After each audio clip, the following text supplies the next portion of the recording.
Welcome to Hope Blooms, a podcast from the Early Pregnancy Loss Association. At EPLA, we seek to support women and families suffering early pregnancy loss by providing resources, education, and community. It is our vision that no one suffers miscarriage alone. Welcome back to Hope Blooms. I'm EPLA's Executive Director, Emily Carrington, and with me is our President, Maria Servold. Today, we are pleased to welcome a new guest to our podcast. Here with us today is Teresa Reiniger to share her work as a grief coach. She's the owner of Living After Grief and the podcast Labor Pains. She works with clients struggling with infertility, stillbirth, miscarriage, and infant loss. In a previous podcast, we discussed support groups following pregnancy loss, and now we have the opportunity to explore another method of support.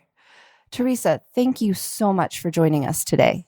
Oh, thank you guys. I am really looking forward to our conversation. I know we briefly talked to Emily, a couple months ago, but I'm glad that we finally have gotten an opportunity where we're all available. Yes.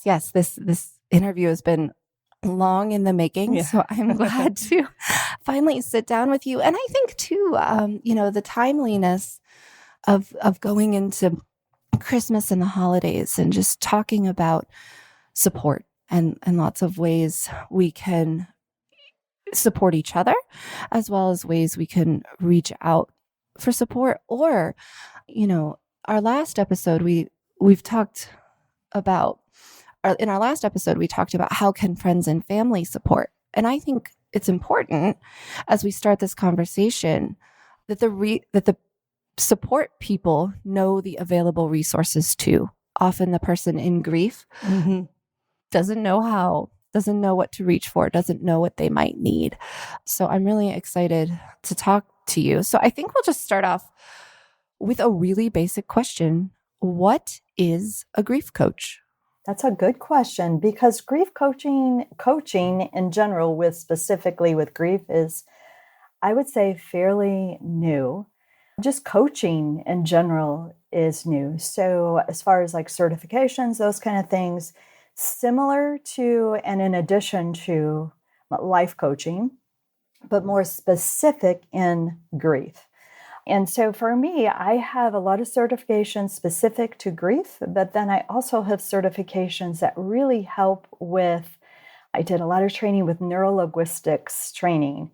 So it's really understanding where those emotions are and how the brain is processing the emotions. Grief really does affect our entire body. And to be able to really navigate that with my clients is just, I think, kind of my specialty, my special sauce, the way that I can really dig deeper into helping them. Big thing is really getting to the source and really navigating through that to help move them forward, which is what they want. A lot of times they want to get back to normal, which we know never happens. And they strive and strive and strive to get to normal and to just really understand and help them understand that. So as a grief coach, yes, similar to counselor or therapist, but what I feel like I do differently is a lot of times I've been told, like, in my training, that therapists and counselors really help you kind of get through the day to day to day to day. And as a coach, of course, we want to help with that. But the other thing that we want to help with is really helping that client decide and move towards where they want to be in the future. So really thriving in the future is what they want. And so really working towards that, guiding them. We as people know what to do. It's just helping people speak it a lot of times. It's in them. Because of my neurolinguistics training, I know on the unconscious mind that people know how to get to where they want unconsciously. It's really surfacing that to the front, to the conscious mind, to help them navigate to where they want to be. So that's, in a nutshell, real quickly, what it is. It's really just helping them day to day, but really driving to look to where they want to be. Mm-hmm. like more proactively long term, as opposed to just how do I handle my sadness right now? Yeah. Okay. Yes. Well, and you already sort of mentioned this, but can you talk a little bit more about how grief coaching is a little distinguished from traditional counseling? Sort of the experience and what you might achieve if someone's trying to figure out, what do they need to do? Who do they need to go see? How is it different, and sort of what are the benefits that it has? Not necessarily how is it better, but how might you distinguish it? Yeah, and I would say it's definitely distinguished. One factor that plays into that is a lot of times with coaching and counseling and therapy is you have a plan, a lot of times through your insurance and things like that. With coaching, we're kind of like what chiropractors used to be years ago. No insurance paid for chiropractors years ago. Now they do. And that's kind of where coaching is we're not paid.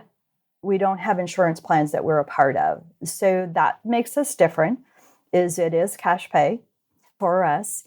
And the other thing is, I think there's so many people that want to use their insurance.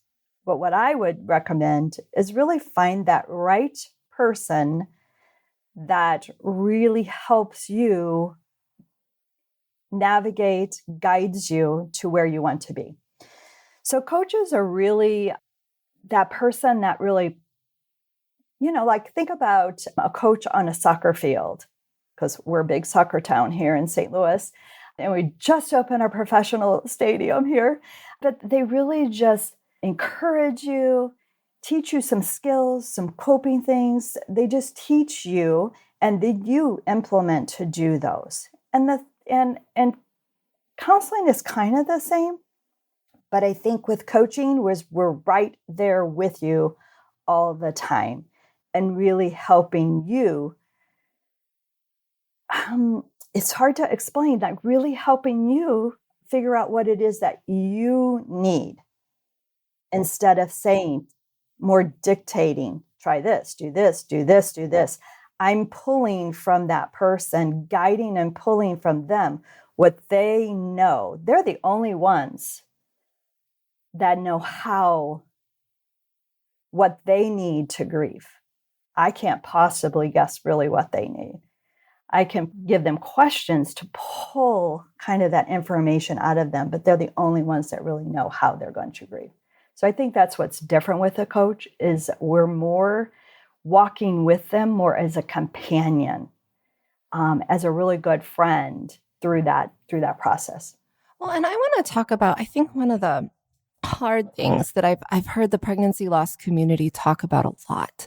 And I think this is true no matter what. You said finding that right person, right? Finding that right fit. And in my own experience with loss and therapy, and I've had and I don't want to just talk about this in comparison. I think this is true across the board as you find support. I love, you're a grief coach, and we're here talking about, I've just heard so many women say, I tried counseling, but they have no experience with miscarriage. And it's so hard to find the right person. And I know groups like ours have worked to put recommendations out there, find the right people. But can you talk a little bit more about, you are a specific grief coach. What type of grief do you work through and with your clients? So I'm going to go back to how I became a grief coach and why I chose to be a grief coach. So I have 3 daughters, had 2 miscarriages myself, and then had in between my 3 daughters. All 3 daughters are now older. They're in their 30s and 40s, and all 3 of them had been given the diagnosis of infertility. And with that infertility diagnosis, 2 of them, a total of 7 miscarriages. So one had 5 miscarriages and one had 2. So it was very dear to my heart. And as a mom, yes, I experienced that, but there wasn't support for them. And so I was just like, people need to help, I need to help. And so funny, I was going to write a book, How I Became a Grandma the Non-Traditional Way, because I have a grandchild through a surrogate, fertility drugs, and a sperm donor. So that's where I was started. I was going to write this book. And then I started really kind of talking and putting that out. And they're like, you need to do a podcast. So the podcast launched, Labor Pains Podcast. And from that, I very quickly discovered there was so much grief within the guests that I had on the podcast that within 4 months, I was registered and signed up for my first grief coaching class. That's how I got into grief coaching. So over 2.5 years of talking to women that has struggled with infertility and also have had losses, I feel like I really have an expertise of talking to those women that have experienced these losses. And so that's where I come from, is I have a lot just life experiences and people that I have coached really on my podcast before I even became a coach. And then all of the training that I've had. But my expertise really is within the pregnancy and infant loss, because that's where my podcast is. And those are the women that I have spoke to. And I love to just really to connect them together with other people as well, because we need that support as well. And I think that's such a beautiful story of, having experienced your own loss. I think my mom tells a similar story of realizing how much loss hadn't changed in 30 years, the support following loss. And I really love, we see this movement of moms making organizations and groups and care kits. And I'm also loving this movement of grandmas demanding better support for young women. So thank you so much for that. And I think it's so important. I'm curious how people find you or how you get connected with them. Do hospitals connect you, or what is that process like?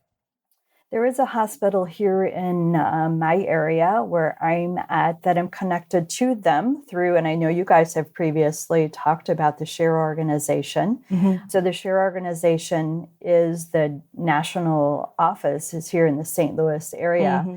I'm on the Illinois side of the river, and there is a hospital close to me that has a SHARE organization. And I am connected with them, and I'm part of their support groups that we have there as one of the facilitators, I guess. And so I'm connected through them there, so people can find me there. The other biggest piece of finding me really is out on social media. I'm on Facebook, I'm on Instagram, and then also my website. And a lot of it is just word of mouth, people listening to the podcast, reaching out that way. I am connected and get connected a lot of times with nonprofits. That there's a nonprofit here for infertility, and along with infertility seems to be always the loss. So I'm connected with them. So there's different ways. And then the other thing is, as I'm just starting my business, really launching it, going to be just under a year I am right now. But just getting into all the OBGYN's offices to really get my information out, because I think that's one of the places that they need to know that I'm here and what my expertise really is. Absolutely. Absolutely. And I think that's something that everyone here in the pregnancy loss world sort of has experienced. There's so many women out there, right? It's so common. There's these amazing organizations like SHARE. We work really closely with the Metro Detroit chapter of SHARE, and the whole organization is unbelievable. And there's so much work that has been done, but there's also so much work to do in reaching all of those doctors. I want to normalize or orient a woman who might be listening today and thinking, I want to do that, but I'm afraid and I don't know what it's like. So this may sound really rudimentary, but I want to just go through what does the process of working with a grief coach look like?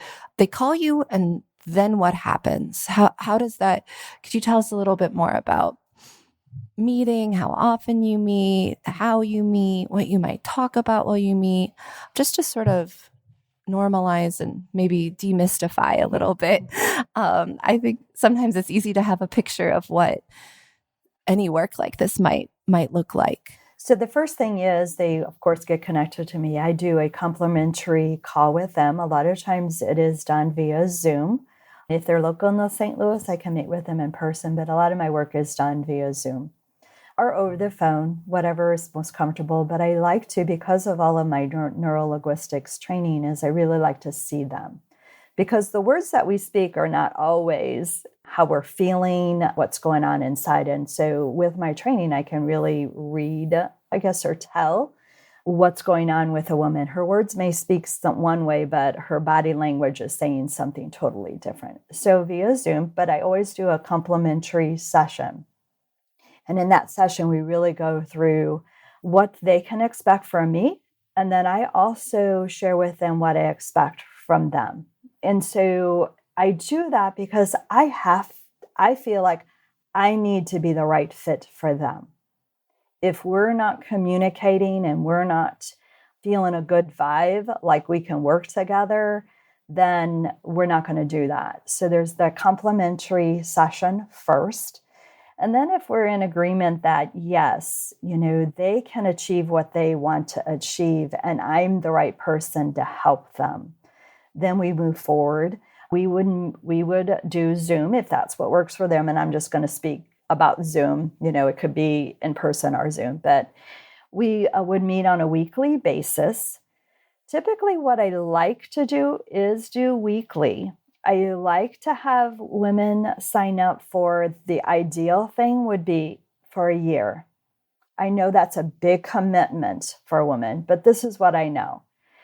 That if someone's had a loss, there are a lot of dates that are going to come through that year. We've got the holidays coming up, which are hard. We have when the due date was. We have the loss day. We have Mother's Day. There could be, all of those days. And so when there's a year, we encompass all of those. Now, if that's too big of a chunk and we want to do maybe 3 months at a time, we can do that. So I have a program for 3 months, 6 months, or a year. And we'll talk about that. What is the best fit for them, for her to commit to? Is there a best time to come to you? Do most women come to you right after loss? Or what if my loss was 10 years ago? Or what has sort of your experience been? You're so right about that first year. We have been talking about that on this podcast a lot lately with the holidays and those just cycling through. But if it's after the first year, should she still come to you? Yes. Because too, I know as a grief coach, really those first 3 to 6 months, that grief is really raw. And we know there's a lot that happens with the brain. We know there's a lot that happens with hormones. And so we're not really able to totally move forward in our grief and our mourning. So those are a really hard time. I can work with someone during those first few months, but really a lot of them want to wait a little because grief is normal and it's a normal process, and they believe that they can work through it. And we do work through it at our own pace. But it's when we get so further down, a couple months down, a couple years down, I've had a woman that it's been 4 or 5 years. And what happens is the grief is compounded on something else. And when it's a pregnancy loss, what's the goal still? A child. And so we don't deal with the grief. We push it down and we push it down. It's because the end goal is still the pregnancy and the live birth. And so a lot of times it could be several years down the road that it's like, whoa, hey, you didn't deal with me back then. Here I am. Here I am now. Right. So really, any time frame is okay. And I have women that even my age that had a stillbirth or whatever, and years ago, you didn't talk about it at all. And so that grief in that woman has been buried for a very long time. So to allow them to grieve that is important. And what does grief post-pregnancy loss. Now I think it's maybe hard to summarize. I may be asking you an impossible question. But what does grief post-pregnancy loss look like? I think you said that first 3 to 6 months, you're still actively grieving. And I'm thinking about my own experience. And now 8 years later, I see that. But 6 months afterwards, I think I was like, that was a long time ago. Thinking I should be over it within a few weeks. But can you talk a little bit about sort of I don't even want to say what's the normal or typical grief experience, but what are some things grieving women might experience? And maybe with that, how it's different from other kinds of grief, of a lost other family member. Because I do think it's the lack of something, but yeah. It's definitely different. All grief is different. Every loss, even if two women have had an early pregnancy loss, let's say 8 weeks, their grief is different because they are different people. So every experience that woman has had feeds into their grief, how they're going to grieve. And so it's totally different. So just as individual as we are is their grief. And so to really, I think the biggest thing early on is to just what you said, like I thought by, 3 months or 6 months that it would be done, like I would be finished grieving. As women that have had pregnancy or infant loss, that every grief really is with you for the rest of your life. It never leaves you. It's with you. The difficult thing, I think, about pregnancy loss is the hopes, the dreams, the plans is hard to get past because these are ingrained in us. They're in our mind. And so those are always going to be there. And you don't have that live birth. And so to figure out how to navigate that is more difficult, I'm going to say, than losing, like myself, just recently losing my mom or losing a grandparent or losing, a friend. It is different, but they're all different. It's hard because you didn't have that child to hold. It was hopes and dreams and plans. Right. Nothing tangible necessarily, no memories like with your, all the years of memories you have with your mom and stuff. All you'd have with the miscarriages, dreams of memories that didn't happen.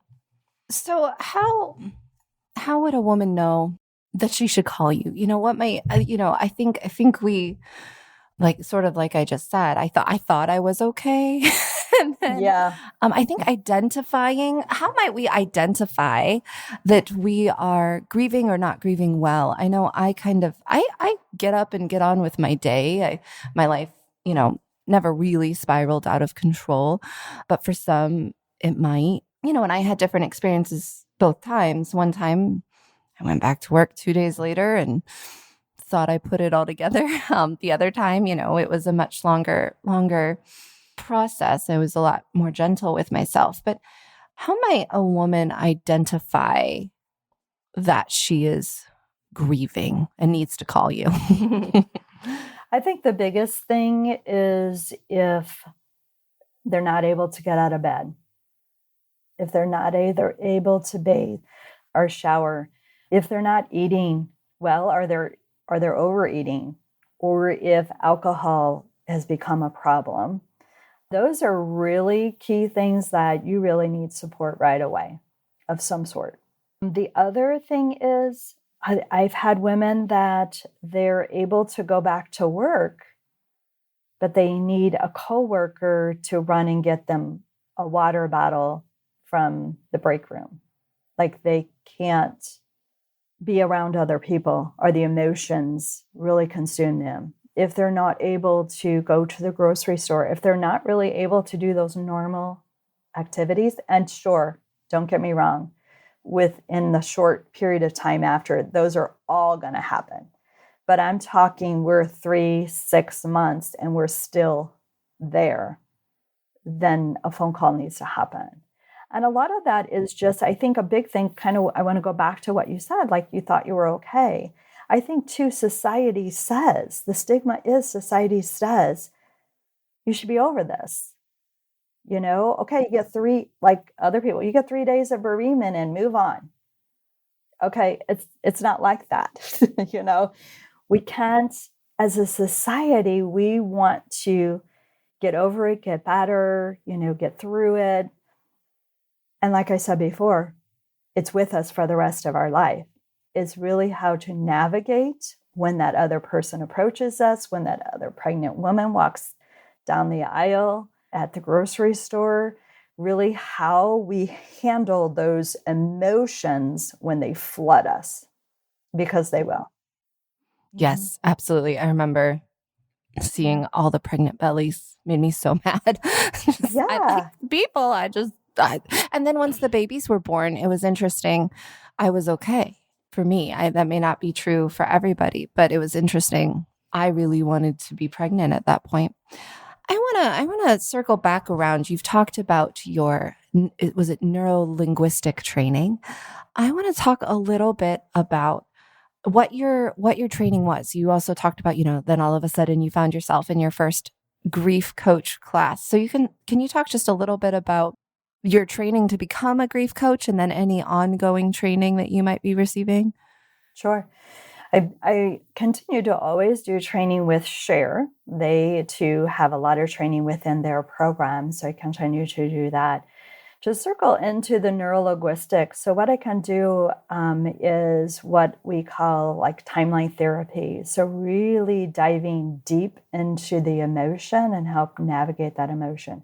So we do know that when we have grief, most probably, and I'll give you an example, when we have grief, it is typically compounded on top of some other grief, because grief comes with the loss of anything, the loss of a pet, a loss of a job, a loss of a home, a loss of whatever, and the death of someone. So like I recently talked to a client who had had a miscarriage. And as we talked, and this was just within that free session, determined that, yes, she had the loss, and that was really why she called me. But what I surfaced was she also had the loss of a friend who was pregnant. And so it was the loss, and this is sad, but this is the loss of a friend and her friend's child. That loss happened because of the complications of the pregnancy. And that woman had 2 other children, and this woman that I was speaking to had 2 children. Okay. So then as we talk further, so it wasn't just her pregnancy, her miscarriage, it was also the loss of her friend and that friend's baby. And then as we talk further, I could tell there was something more. And that's where my training comes in. I could tell there was something more. So where we got to was her mom had a stillbirth. So she grew up in a grieving home. And so what she remembered was how her mother grieved. What was modeled to her was that grieving of a sibling. And she carried that, the depression that her mom had, the grief that her mom had. She carried that because that's what she saw. And then as she moved forward with her pregnancy, she had postpartum depression. She had all of those things. And so what I can do is help move her from where she's at in just her miscarriage to navigating all the way back to those losses and all that emotion that came with and what she's been modeled, and move her forward to understand that, where all of those emotions and where that grief is coming, that's escalating now in her. So that's part of my training that really helps get to the root. Sometimes that's not always how it is, but there's always something besides just that loss that is built on top of. Does that make sense? hopefully that was kind of. Yeah, that makes a lot of sense. I think that's great. And my brain keeps going. Unfortunately, I'm glad you have a podcast, is because there's just, I think, so much here. So Teresa, as we close, I'd like to give you an opportunity to talk a little bit about your own podcast. Like I said, I think I have, like, my brain keeps going. So I think many of our listeners might benefit from many of your episodes if there are things that were said today that sort of spark you. So can you just talk real briefly about your podcast and where we can find it and what our listeners might be able to find there? Sure. The name of it is Labor Pains, Dealing with Infertility or Loss.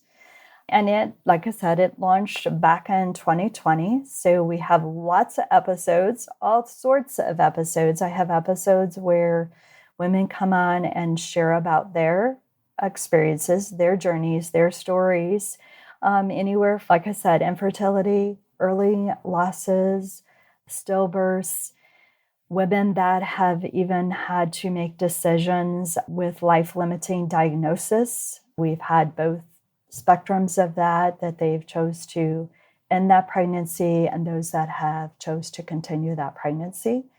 So there's just a wide variety of stories.